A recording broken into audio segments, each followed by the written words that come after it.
Hi, everybody.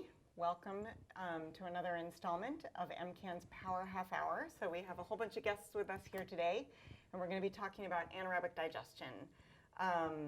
So we have David Duest, who's here from the Deer Island facility, which most folks fly over when they're leaving Boston or coming into Boston. We've got Amy from the Clean Energy Center, the Mass Clean Energy Center. And we've got John from the Mass DEP, or Department of Environmental Protection. So thank you so much, you guys, for joining us today. And what I thought we could start out by doing is just tell us a little bit about what each of you does and what your agency or organization does. So David, do you want to start? All right, thank you, Carol. My name is Dave Duest. I'm the Director of Wastewater Treatment for the Massachusetts Water Resources Authority, MWRA, fondly known.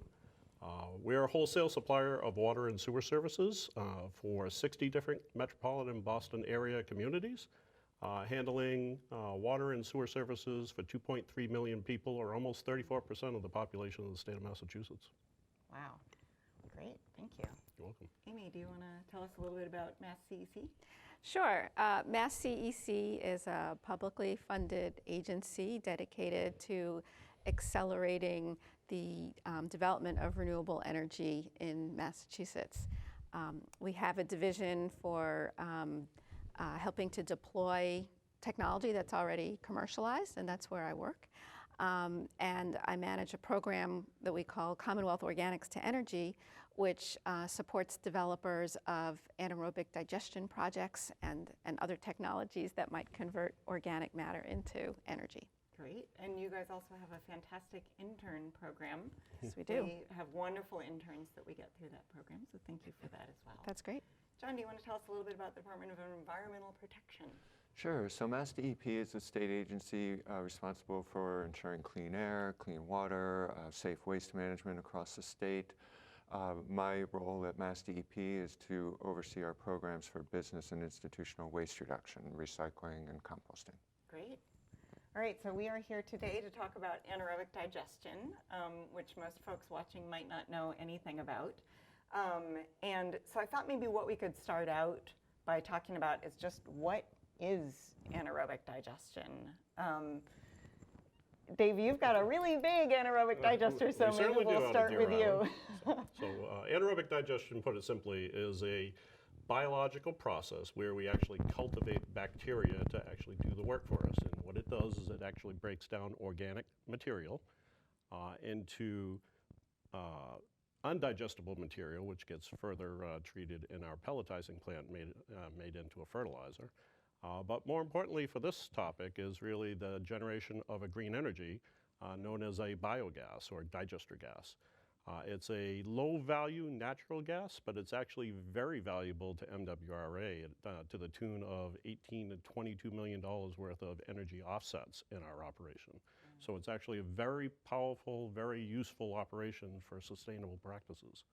Fantastic. And I think we've got a slide, actually, if we could have that up, slide 1. Yeah, so that is what the basic system looks like. You see you've got organic inputs, and that can be either sewage or cow power, as is one type of input, or compost. And then you make gas, and you also make, as Dave mentioned, what do you call it, an additional product? Indigestible waste. Okay.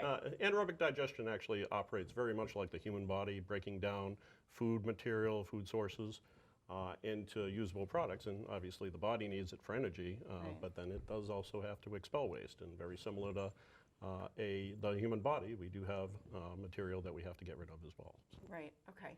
And John, would you tell us a little bit about, I know that we were talking on the phone about sort of composting and anaerobic digestion, and they're obviously two different processes, and they each have their advantage in terms of what people would do with their household waste versus what they put down the toilet. So can you tell us a little bit about that? Sure. At Mass DEP, we're excited about both composting and anaerobic digestion, and we think they both present valuable opportunities. Composting provides a lot of benefits in taking nutrients and cycling them back into our soil, which helps our agricultural production.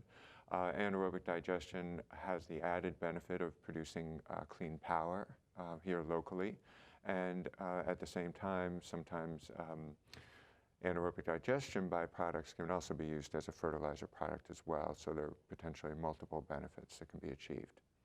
And about how much power comes out of, I mean, I know it's obviously very, very different, but like, let's say for a big system like yours, do you know how many megawatts you guys produce? Yeah, we actually produce on average about 4.5 megawatts of power every single day, but we also use it to generate heat for the facility. We heat our entire 160-acre facility with that digester gas. Right, and I know that was something, Amy, that you were mentioning, is that benefit of not only are you getting the electricity or the methane to make the electricity, but you're also getting the heat, and that's true in other systems as well, yeah? Right, so the gas, as Dave said, is like natural gas, and it can be used in an engine, and the engine creates electricity, but a lot of engines also put off heat too, and you can capture the heat and put that to good use. Or you can just use the gas in a boiler and use it for heating purposes as you would natural gas. But to go back to your earlier question about how much is there are other digesters in the state in addition to Deer Island. They're all much, much smaller. Collectively, they probably total up to about an equivalent output as what Deer Island does. So statewide, we'd say about 7,800 households could be powered by the combination of Deer Island and all the other smaller digesters. And those are the ones that already exist, the other digesters? Those are the ones that are already in operation. And add to that electrical output, you could also probably heat about 3,600 houses. All right, well, that's going to start sounding really important if we have another winter like the one before last. Right.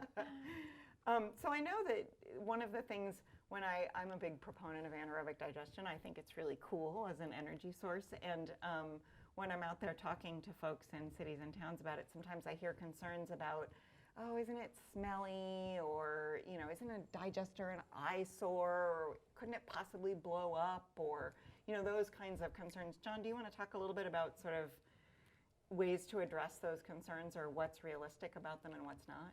Sure, absolutely. So those are exactly the types of issues that we oversee in our regulation and permitting of anaerobic digestion facilities. Okay. So, making sure they have the equipment and the procedures in place to manage and control odors, ensure that they have safety protocols and procedures in place, ensure basically that they're well-managed facilities that are going to run well and be good neighbors to the people around them. And that can certainly be done very effectively at anaerobic digestion facilities.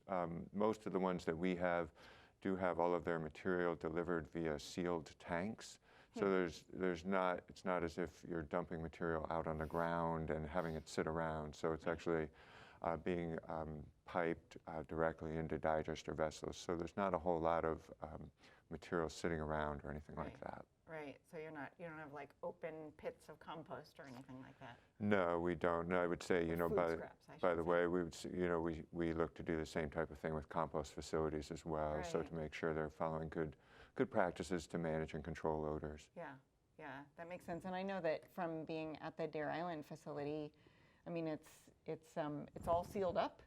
There is one spot where you can smell a little methane, but other than that, it just doesn't seem. I was expecting it to be a little grosser, honestly.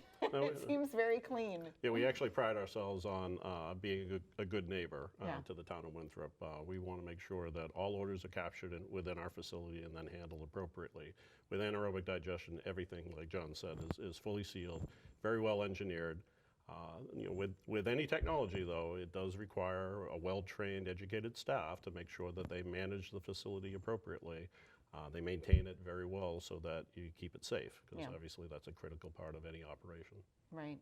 And Amy, can you tell us a little bit about I know you and I were talking about some of the other benefits in terms of it doesn't just produce heat and the gas to make electricity, but there are a lot of other benefits in terms of taking stuff out of the waste stream and that sort of thing. Sure. So anaerobic digesters are also used on farms, and they are a great way of managing the manure from dairy cows.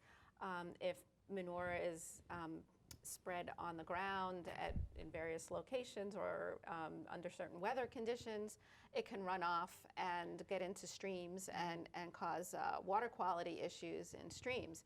So taking that manure and putting it in an enclosed vessel helps with water quality adjacent to the farm. It also reduces odor for the neighbors of the farm. So it's considered a definite plus in the odor category. And then what some wastewater treatment plants and some farms do with their digesters is also take in these food scraps and co-digest the food waste with the sewage sludge or the manure.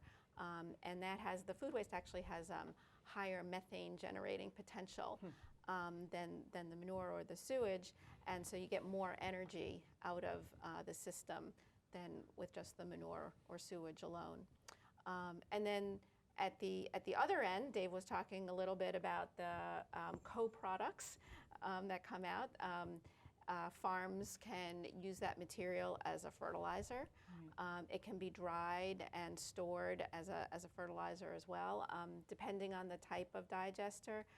Some farms can use that material as bedding for their animals. They dry it, they take out the moisture, and there's a lot of fiber that goes into it, and a lot of fiber just passes right through. And they can use that fiber as a bedding material instead of, say, sand or wood chips that they would have to import. Right. Okay. Yeah, I know. I realized I should have asked you to bring a bag because you have that nice bag Right, that yeah, we saw the fertilizer first bags, tour yeah. that we did. Right. Yeah. So actually, maybe what we should do is we've got a couple of images of anaerobic digesters that are in Massachusetts. So yeah, there we go. There's one. The gold where the rainbow ends. Right, that's the Jordan Dairy Farm in Rutland. Okay. So the dome on top of the tank is where they store the gas that comes out of the digestion process. Great. And then there's a little red building behind that you can't see that houses the generator where the electricity is made. Oh, I see. Okay. And then we've got another picture. There we go. And there's actually somebody who's about to do some inputting into the system. Am I right? Is that who sent me that picture? Right, I did. So Okay.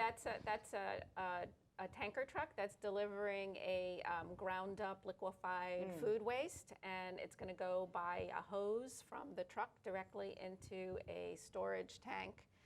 So it doesn't come out into the air. Nobody smells it. Right, right. And actually, so speaking of food waste, John, if you want to tell us a little bit about, I know that the Department of Environmental Protection has a food waste ban for large users, and if you can, or organics ban, I'm not sure exactly how we're supposed to talk about it, but if you Sure. could tell us a little bit about that and how that relates to anaerobic digestion, that would be helpful.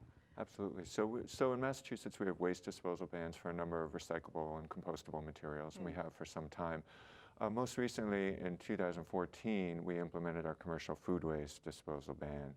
So the way we designed that is to focus that on larger businesses and institutions that have large amounts of food material, really for two reasons. One, because that's where you can get the most bang for your buck, literally, that they can divert that material more cost effectively.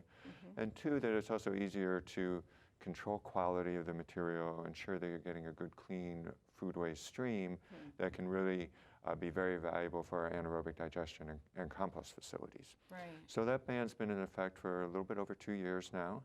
It seems to be going very well. We've seen continued growth in our infrastructure, both facilities accepting the food material, but also companies that are hauling the food material.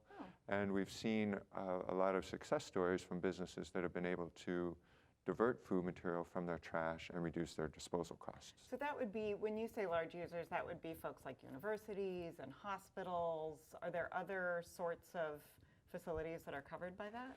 Yeah, exactly, those types of facilities. So the threshold is that to comply with the ban, you cannot dispose of a ton or more of food material per week. And so that would include places like basically large food service operations, colleges and universities, hospitals, food manufacturers and processors, supermarkets, large restaurants, but not most restaurants. So entities that have really large food service operations. Okay, great. So we actually have a photo of Dave's Deer Island facility. operation of Deer Island. Yep. So we've got a couple of your windmills in the photo, and can you tell us a little bit about? The anaerobic digesters are there on the left. Correct. Yeah, each one of those digesters stands about 140 feet tall and about 90 feet wide at its widest point. So it's egg-shaped. It's actually structured that way to actually make it a more efficient operation.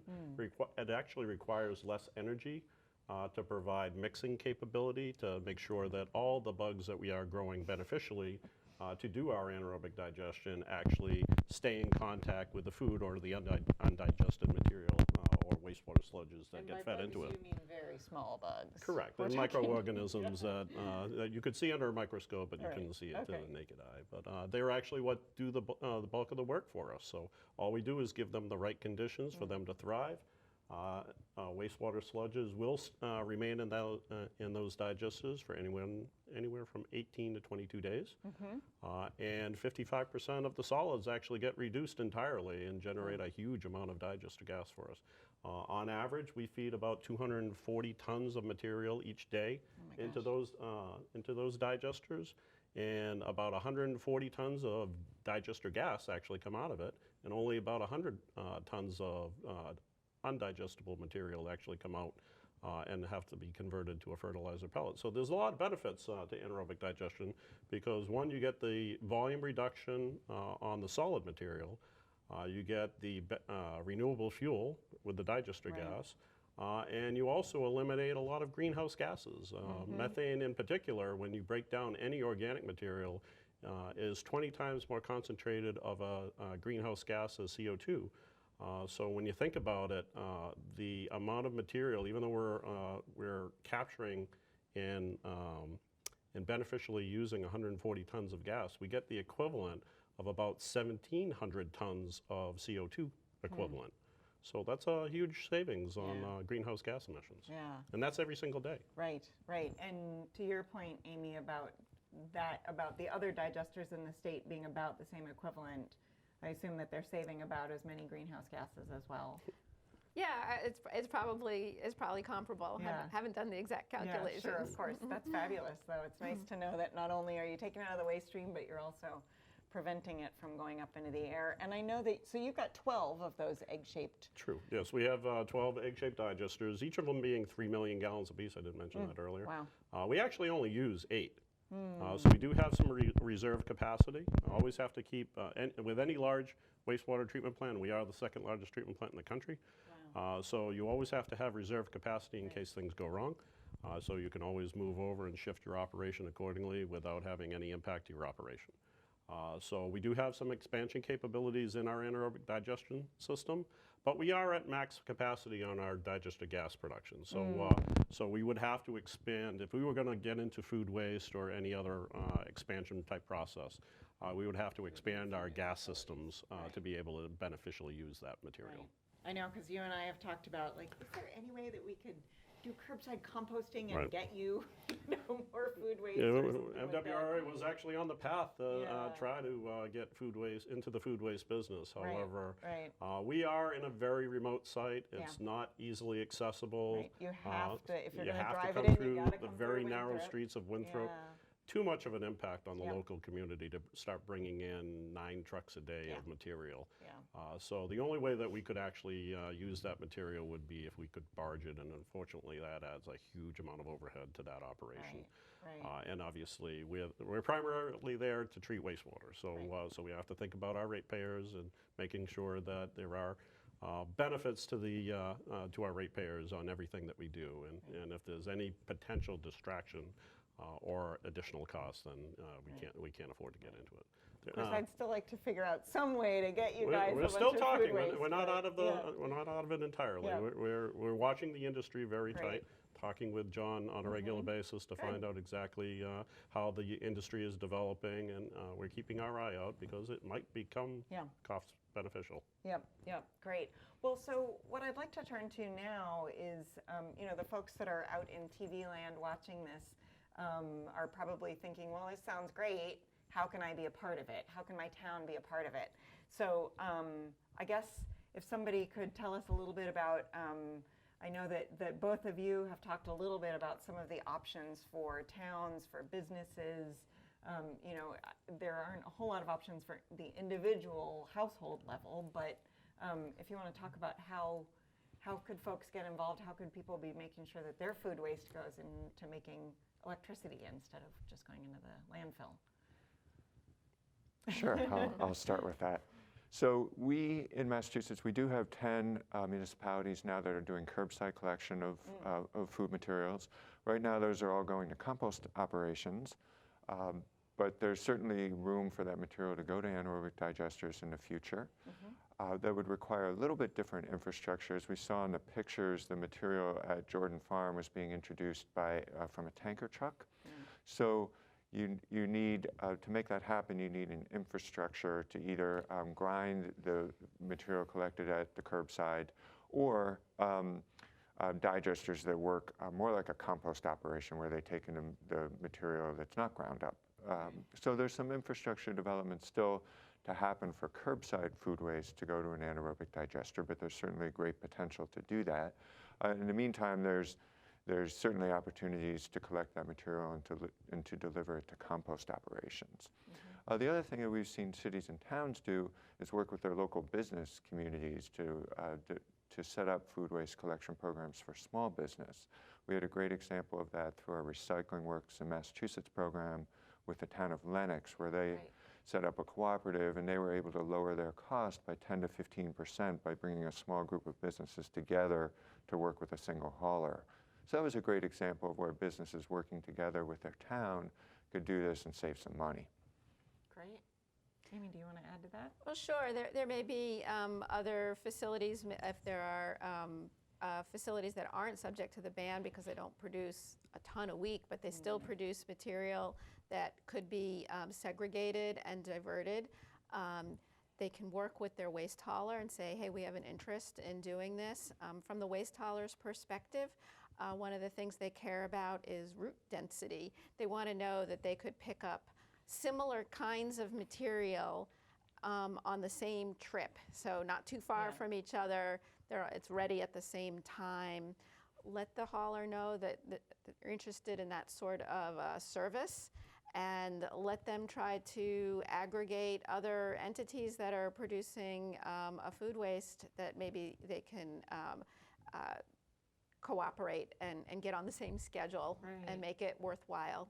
So for instance, a downtown with a whole bunch of restaurants would be a great place, small restaurants would be a great place for that, because each individual restaurant might not make it into the 1-ton ban, but if they're all getting hauled by the same company or by a couple of companies, then they could make sure that it's actually getting into an anaerobic digester. Right. And potentially a school or another kind of facility that that has a food waste to manage. Yeah, I know some of our chapters work with school systems to do the composting, but I wonder if there's an opportunity for some of them to get the waste into anaerobic digestion if they can't do composting on site. That's a great idea. And I know this is obviously a much heavier lift, but the idea of a town actually putting in their own anaerobic digestion facility, what would that require? What does that look like? What do folks need to be thinking about if they're thinking about that option? A couple thoughts about that. First of all, some of that is happening already. Okay. So we have an exciting project going in Lawrence where they have an existing digester at their wastewater treatment plant, similar to MWRA, and they're modifying that to expand it and to work with another company to deliver food material to them, to their digester, and boost their energy generation. So that's a great way to do it because they already have a lot of the infrastructure they need. Right. So that's perhaps the best opportunity, and Amy and Mass Clean Energy Center are working with some other municipalities along those lines as well. Yeah, there's a couple other places where the wastewater treatment plant does not have anaerobic digestion yet, but they're looking into adding that as a process. It's a complicated sort of a project for a small wastewater treatment plant to undertake. Right. And would it be possible, for instance, somewhere like Lawrence, for surrounding towns to contribute food waste? So actually, the Greater Lawrence Sanitary District is what John was referring to. They have a contract with a major waste hauler who's developing a facility where they will be able to take in all kinds of organic matter that they collect. They'll screen it, make sure it's there's no forks and knives and plastics that got in there. Screen that stuff out, grind it up into a slurry, put it on a truck similar to the one in that photo, and drive it up to Greater Lawrence Sanitary District. So anyone could, call up Waste Management, I suppose, and say we have some organics that we would like to have managed in a similar way. Okay. Yeah, actually, that was going to be my next step. Is like, what would a first, or my next question? What would a first step be if you're a restaurant owner or somebody in city government, or who's watching this, and you go, yeah, I want to do this. What would the first steps be to be participating with an anaerobic digester or a hauler? Sure. So for business, Mass DEP funds a program called Recycling Works in Massachusetts that provides free technical assistance to businesses on all things waste reduction, recycling, and composting. And we would certainly encourage businesses to call up that program, look at their website. There's all the assistance through Recycling Works is free, and they've helped a lot of businesses divert food material from the trash. Mass DEP also has a grant program that provides some assistance to cities and towns to help look into projects like this. And actually, Amy could speak about Mass Clean Energy Center has some programs along those lines as well. Yeah, our programs are really focused more on developing the actual facilities, not in the collection or the aggregation of the feedstock. Right. But if a town is interested in potentially Has made that developing decision. Yeah. developing their own facility, we have some resources that can help. Okay, great. So I'm actually going to ask David. I know that you were telling a story about, just to close us out, a funny story about a diver in one of your facilities. Do you remember this? This was one of the tours that I took. In the with actual you. digester in the itself. digester. Well, when we first started operation of the anaerobic digesters, we actually had to go in and inspect the units to make sure that there were no issues with the operation, corrosion, exposure to the gases from anaerobic digestion. So we actually had to send not only divers, but also people within inflatable boats to go in, and then we raised the water level up within the digester over the course of time. And we were kind of calling that gentleman the tidy bowl man, the way it was actually going up in that digester over 140 feet. So it was an interesting Not little someone with event. claustrophobia issues, No. obviously.